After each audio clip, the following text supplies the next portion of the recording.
pessoal, tudo bem com vocês? Então, eu sou o Fábio, sou psicólogo e eu tô aqui no YouTube para publicar vídeos sobre a psicologia, né? Principalmente sobre a análise do comportamento. E eu já preparei uma playlist, estou publicando vídeos frequentemente nessa playlist, que é sobre os princípios básicos da análise do comportamento. Nessa playlist eu já discuti termos como condicionamento respondente, condicionamento operante, né? Reforço, punição. Só que agora nesse vídeo eu gostaria de falar sobre os efeitos da punição, né? Mais especificamente sobre os efeitos colaterais da punição. Se vocês não conhecem esses termos, se vocês nunca viram isso, e se interessarem, né? Dê uma conferida na playlist, que tem vários vídeos já, e vamos comigo agora para entender o que é essa punição, né? Quais são os efeitos colaterais que a punição tem no ser humano. Antes de mais nada, né? Se você já acompanha algum vídeo aqui do canal, você pode ter percebido que o cenário está um pouco diferente aqui, né? Esse vídeo eu estou fazendo como um teste, né? Uma forma de estar num contato mais próximo com você que está me assistindo. Então, sim, eu gostaria muito que você pudesse deixar no comentário aqui o que você achou desse estilo de vídeo. Se você achou que ficou melhor do que os vídeos anteriores, se você acha que os vídeos anteriores são melhores que esse, e se tiver alguma crítica, alguma sugestão para me dar aqui para melhorar os vídeos do canal, eu vou agradecer muito você. Mas agora vamos então para o que interessa, né? Vamos aqui para o meu computador, onde temos um roteiro onde vai me ajudar pelo menos a não sair muito do foco aqui com vocês, tá? Então o tema são os efeitos colaterais da punição, né? Bom, a primeira coisa que a gente tem que entender é que a punição ela é muito eficaz para modificar o comportamento das pessoas, né? É muito eficaz. E muito por conta disso, por ser tão eficaz assim, a gente acaba utilizando muito a punição no nosso dia a dia, né? Seja no nosso ambiente social, no trabalho, colégio, a gente acaba estando muito exposto a punições e punindo bastante as outras pessoas também. O problema é que a punição ela pode gerar alguns efeitos colaterais que são muito indesejáveis, né? Eu vou explicar aqui agora quais são esses efeitos para que a gente consiga, no futuro, analisar melhor quais seriam as melhores formas da gente lidar com isso, né? O primeiro tópico que a gente vai ver ainda nem entra nessa questão dos efeitos colaterais da punição, mas é um efeito da punição que é interessante que a gente entenda, que a gente saiba que ele existe, né? Que é a recuperação das respostas. Acontece que quando você começa a punir o comportamento de alguém, esse comportamento ele é suprimido. Então a pessoa para de se comportar dessa forma, ou pelo menos reduz bastante a frequência desse comportamento, né? O problema é que quando você para de punir essa pessoa, existe uma tendência dessa pessoa a voltar a se comportar dessa forma, né?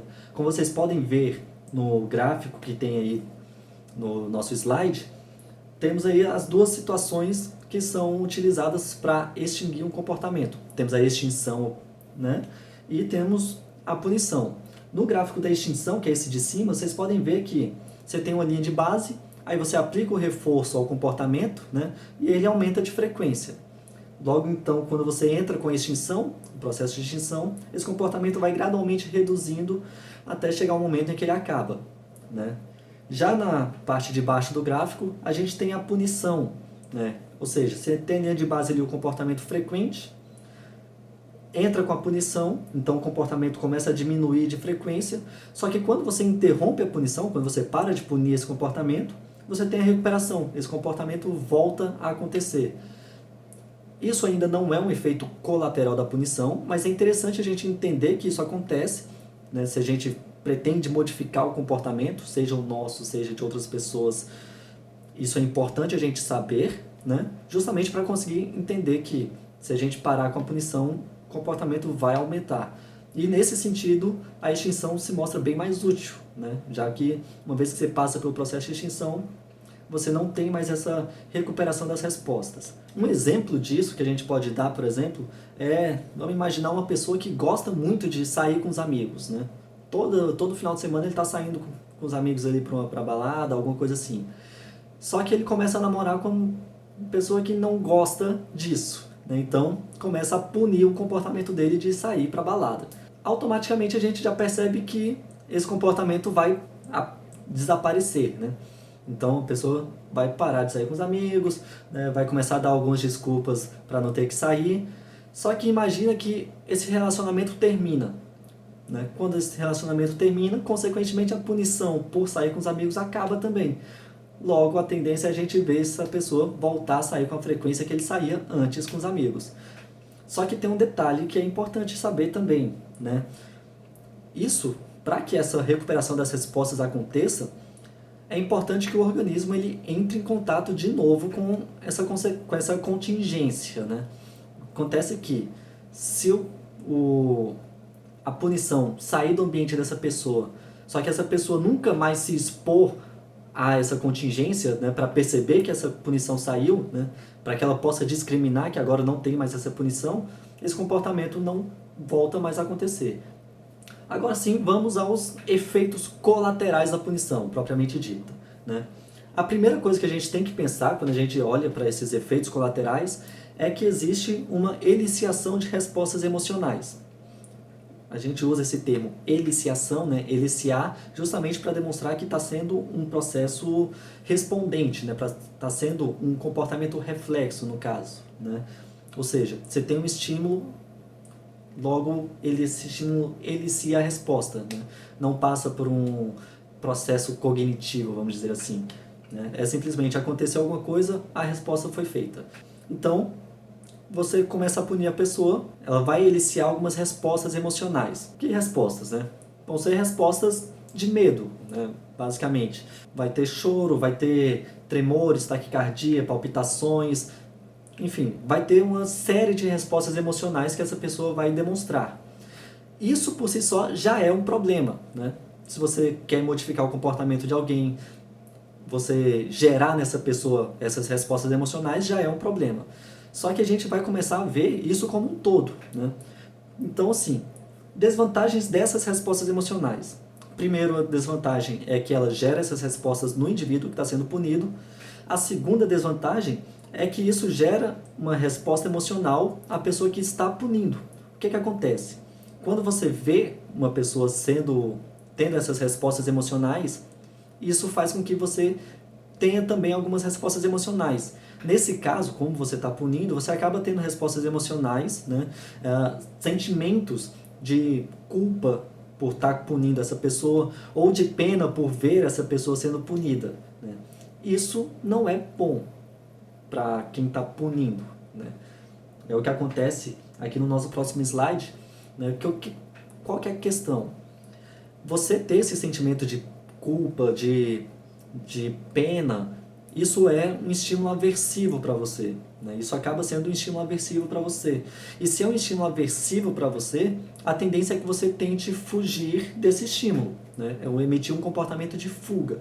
Como que você emite esse comportamento de fuga? Você para de punir a pessoa e você começa a reforçar essa pessoa que você estava punindo.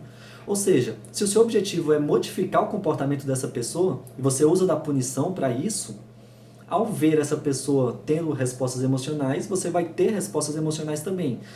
Essas respostas são desconfortáveis, então você tende a tentar amenizar isso. Como que você pode amenizar isso? Parando de punir e reforçando o comportamento. Isso é um problema porque, primeiro, você não vai estar atingindo seu objetivo, né, de modificar o comportamento da pessoa. Segundo, essa punição que você está fazendo, né, está punindo essa pessoa, ela vai acabar precedendo um reforço. Ou seja, você pune ela, aí ela tem as respostas emocionais dela, essas respostas emocionais causam respostas emocionais em você, e para se livrar dessas respostas emocionais, você acaba parando de punir e você ainda reforça esse comportamento. Ou seja, a sua punição está precedendo o reforço. Isso pode acabar se tornando um reforço condicionado. Você pode acabar condicionando essa pessoa a ser reforçada por punições, né? E isso com certeza não é algo que você vai querer que aconteça, né? Principalmente porque senão você, ao punir de novo essa pessoa, a sua punição vai perder esse poder punitivo, né? Vai ser um reforço, na verdade. Outro problema é que o agente que está punindo, ele pode acabar passando por condicionamento respondente, né? Se você lembra lá do condicionamento respondente do Pavlov, você tem um estímulo que elicia uma resposta, né? Que é o que acontece na punição. Você coloca um estímulo aversivo ou você retira um reforço e isso faz com que elicie respostas emocionais na pessoa, né? Junto disso, os estímulos que são neutros a isso, eles podem se condicionar a isso e então esses estímulos neutros passam a eliciar respostas condicionadas na pessoa, né? Só que, pensa bem, você está punindo uma pessoa, né? Os estímulos neutros que estão nessa situação, um deles é você que está punindo essa pessoa. Então, o que pode acontecer? Você passa a ser, né, esse estímulo que era neutro e passa a ser condicionado.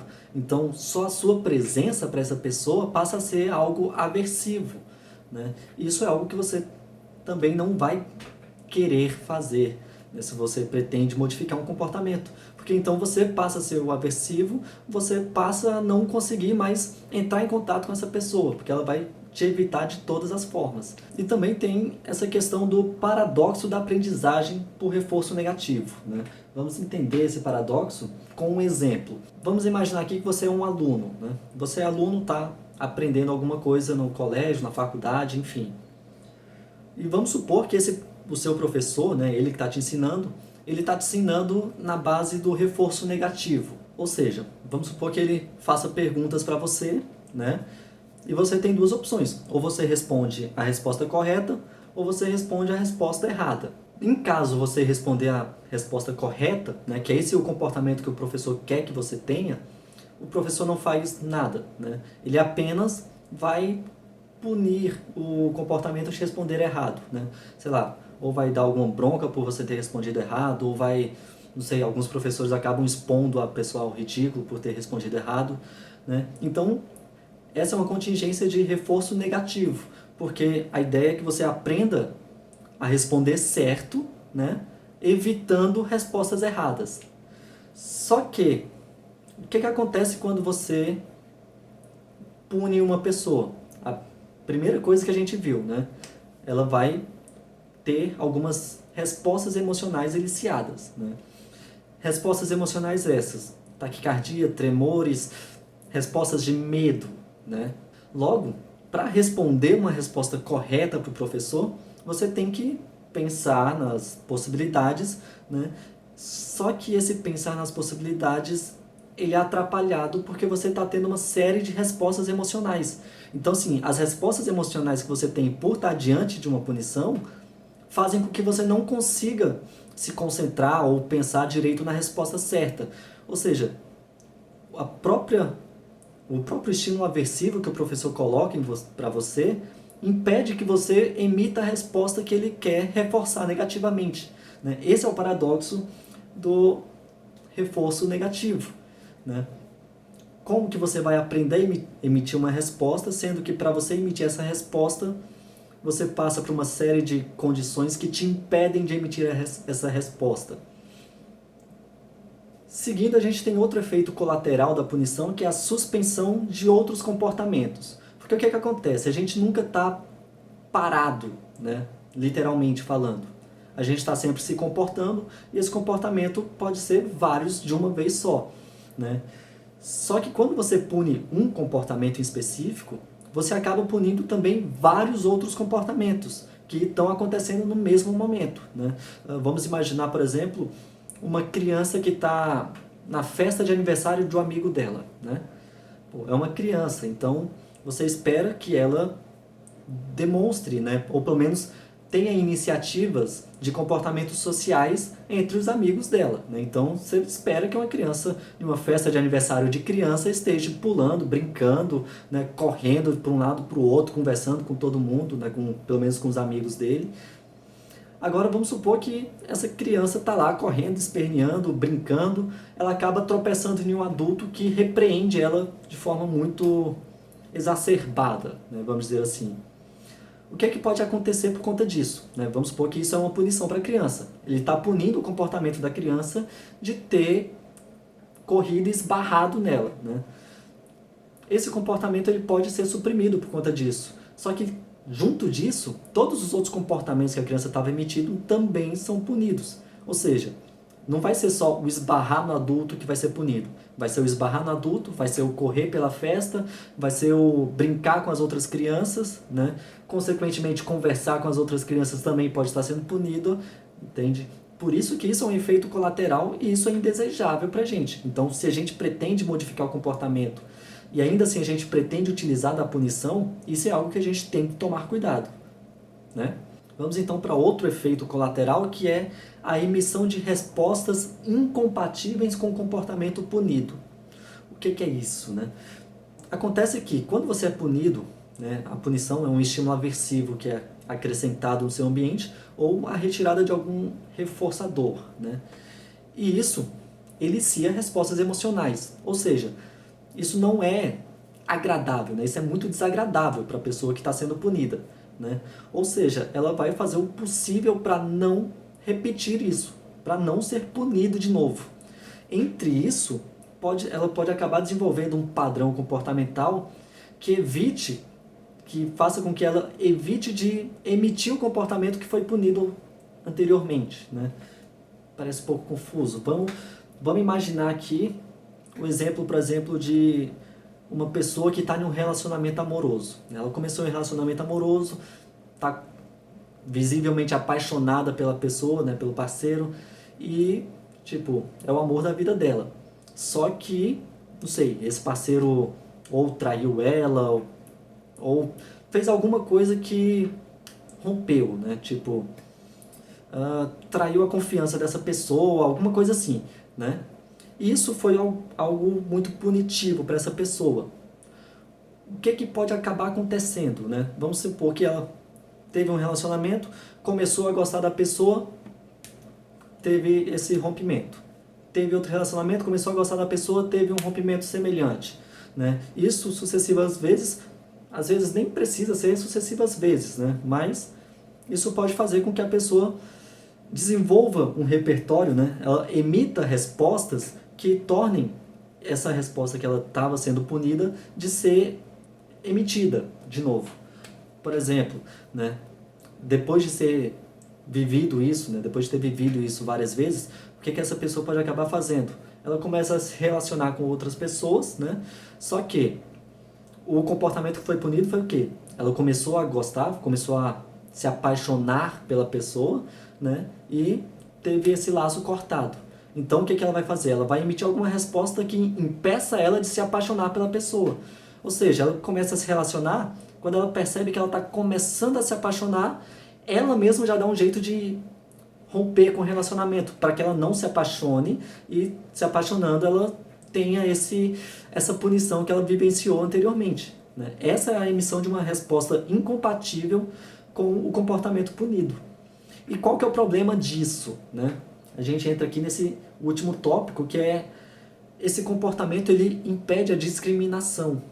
Ou seja, vamos supor essa pessoa vivenciou isso 3 vezes. 3 relacionamentos seguidos que ela teve, quando ela começou a se apaixonar pela pessoa, teve esse rompimento, né? Isso não significa que todos os outros relacionamentos que ela for ter, vai acontecer a mesma coisa, né? Talvez no quarto, no quinto, não sei. Em algum desses relacionamentos que ela possa ter, talvez ela encontre o amor da vida dela que vai viver com ela até o fim da vida. Pode ser que isso aconteça. Mas para que isso aconteça, ela tem que se expor a essa contingência, né? Só que se ela não se expõe a essa contingência, ela não consegue discriminar quando que esse comportamento ele vai ser punido ou quando que ele não vai ser punido. Esse é o problema. O último efeito colateral que eu gostaria de tratar aqui, e talvez o mais famoso de todos, vamos dizer assim, né? Que é o tal do contra-controle. O que é isso, né? Contra-controle ele pode ocorrer tanto na punição, né, quanto no reforço negativo. E esse contra-controle é a emissão de um comportamento que impeça que a pessoa que está te controlando tenha controle sobre você, né? Ou seja, você emite um comportamento que vai tirar uma punição, que vai te colocar diante de um reforçador, né? E evite essa punição. Vamos para exemplos para ficar mais claro, né? No caso, por exemplo, da punição, né? O exemplo mais claro disso é os radares eletrônicos de trânsito, né? Todo mundo já vivenciou isso em algum momento, seja você o motorista ou seja você o passageiro, você já deve ter vivenciado isso em algum momento. Que é o quê? O radar eletrônico ele tem uma função, que é o quê? Fazer com que as pessoas trafeguem na via com uma certa velocidade. Então, se a via é de 60, o radar eletrônico está lá para fazer com que todo mundo ande naquela via a 60 por hora. Só que o que é que acontece, né? E o que é que os motoristas perceberam facilmente, né? É o tal do contra-controle. Então você emite um comportamento que te mantenha no reforço e ainda assim evite a punição. Ou seja, os motoristas eles andam, sei lá, na via de 60, eles andam a 100, 80, 100, né? Avistou o pardal, chegou perto, eles reduzem a velocidade, passou pelo pardal, eles aceleram de novo. Esse é o contra-controle em ação, né? Você emite um comportamento que te permite continuar no reforço e ainda assim evitar a punição. No caso do reforço negativo, é a mesma situação, só que numa situação de reforçamento, né? Ou seja, vamos imaginar uma criança que a mãe quer que ela coma, sei lá, verduras. Isso é muito comum de acontecer, né? Ela quer que a criança coma verduras, então ela fica ali em cima o tempo inteiro, né?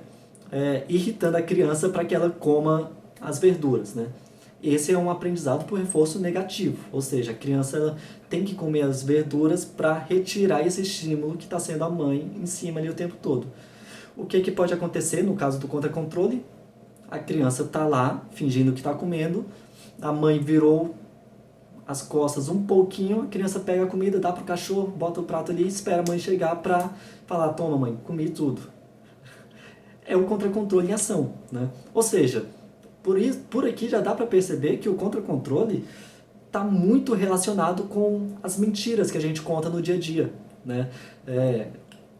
Então, assim, as mentiras do dia a dia acabam muito sendo produzidas por contra-controle, né? Então, assim, se o contra-controle é um efeito colateral da punição e as mentiras é um comportamento proveniente disso, a punição acaba não sendo tão eficaz assim se você não quer que a pessoa que você está modificando o comportamento emita muitos comportamentos de dizer a mentira, por exemplo.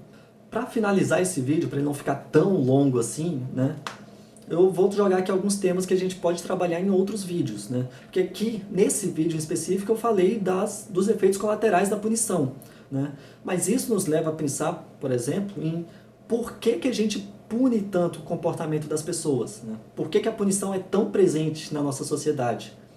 E também, né, principalmente, vamos dizer assim, quais são as alternativas que a gente tem frente à punição, né? Tipo, o que a gente pode fazer para modificar um comportamento sem necessariamente precisar punir as pessoas, né? Por hoje é só o nosso vídeo. Por favor, se gostou do vídeo, deixa o like, né? Compartilhe aí com seus amigos, né? Pessoal que está fazendo análise do comportamento, né? Que está fazendo psicologia e tem essa disciplina, pode ser que eu ajude bastante vocês nessa disciplina, então compartilha com a turma. E principalmente, deixa um comentário aqui embaixo dizendo o que você achou desse vídeo em específico. Se você gostou desse formato, se não gostou, né? Se você já viu os vídeos anteriores, me diz, compara com esses outros vídeos anteriores, o que você acha melhor, o que vocês acham pior. E muito obrigado, até a próxima, se Deus quiser.